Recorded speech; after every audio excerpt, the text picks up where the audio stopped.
If you have been waking up every morning feeling like you are already behind, like the day started without you and you are just chasing it, this is exactly why.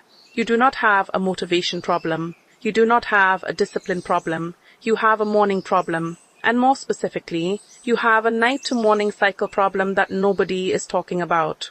The women who wake up at 4 a.m. and actually feel good doing it are not doing it through willpower.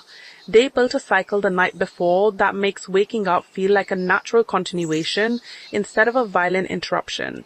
I have been waking up at 4 a.m. consistently.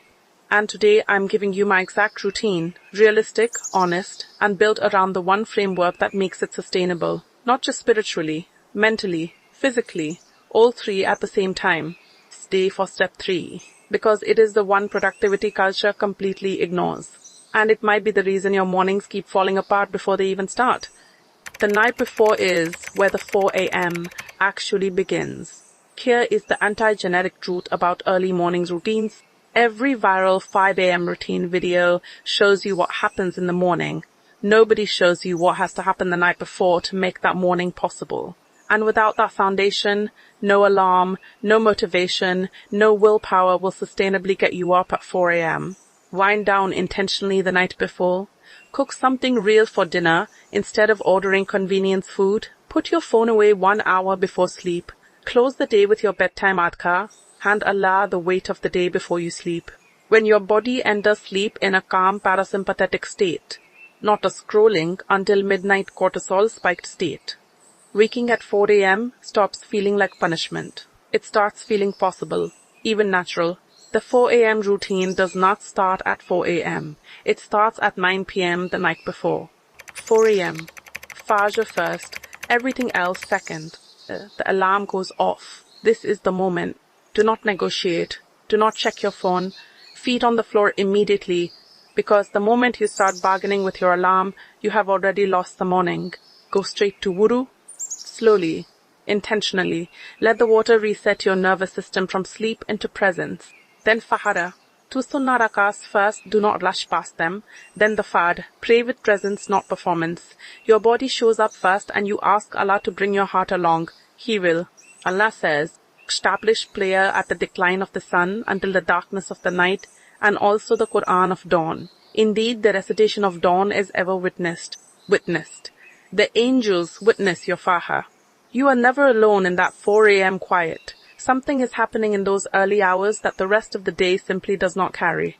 After Fajr, do not go back to sleep. Sit for 10 minutes. Let the silence settle into you.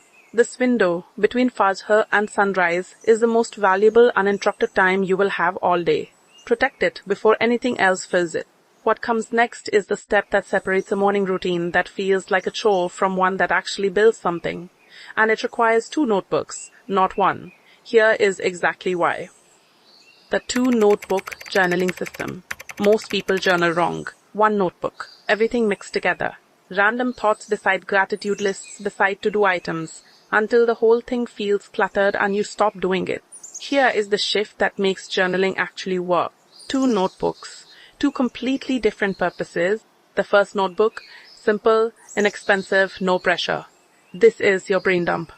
Every morning after Fajr, write whatever is actually in your head. Messy thoughts, worries, things you are processing, unfinished feelings, no structure, no aesthetic, just raw, honest mental release onto paper. This closes the loops your mind was running overnight and clears the mental space for the rest of the morning.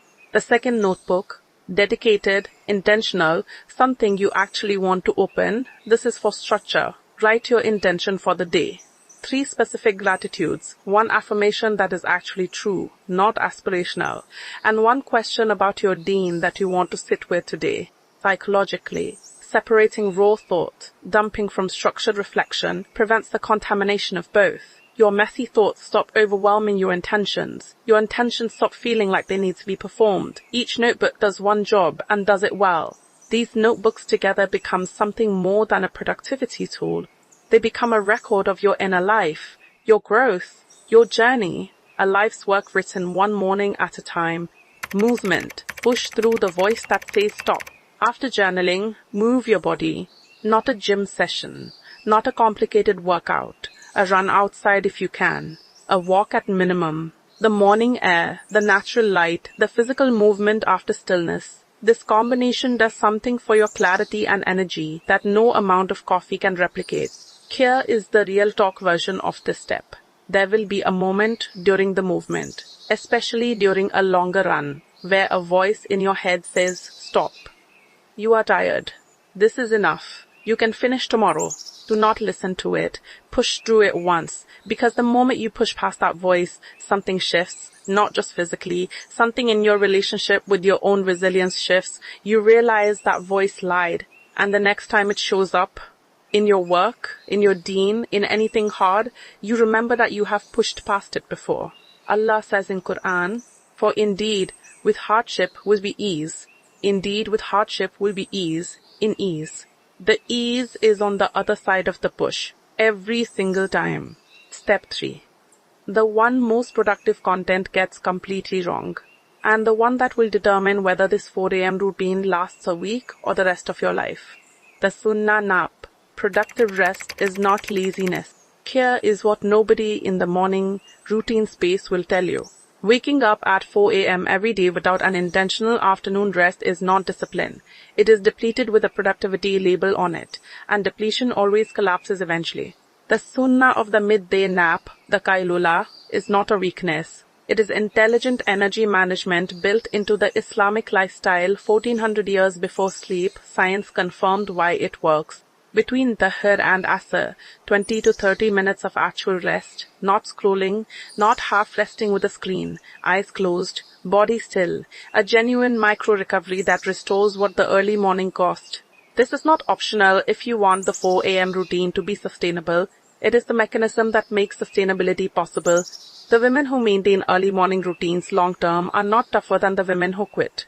They are smarter about recovery. Wake up at 4 a.m. Take the afternoon rest. Protect both. That is the full cycle. Deepen your deen. Audit where your best hours go. Here is the question that changed everything for me. Where are you spending your deepest focus every day, your sharpest hours, your most alert, uninterrupted time? What is receiving the best of your mental energy? For most of us, the honest answer is work, social media, content consumption, other people's priorities, and studying our deen, learning the Quran, understanding Islam more deeply, growing in knowledge of Allah, gets whatever is left, the tired hours, the distracted minutes, the scraps. That is backwards. And most of us know it but have never said it out loud. Allah says, Allah will raise those who have believed among you and those who were given knowledge by degrees. Raised by degrees. Knowledge of the deen is not a side activity for spare time. It is the primary investment that raises everything else. Give it your best hours, not what remains after everything else has taken what it wanted.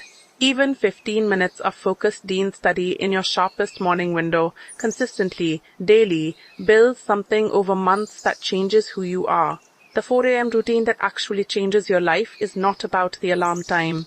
It is about the cycle. Night intentionally closed, Fajr protected and prayed with presence.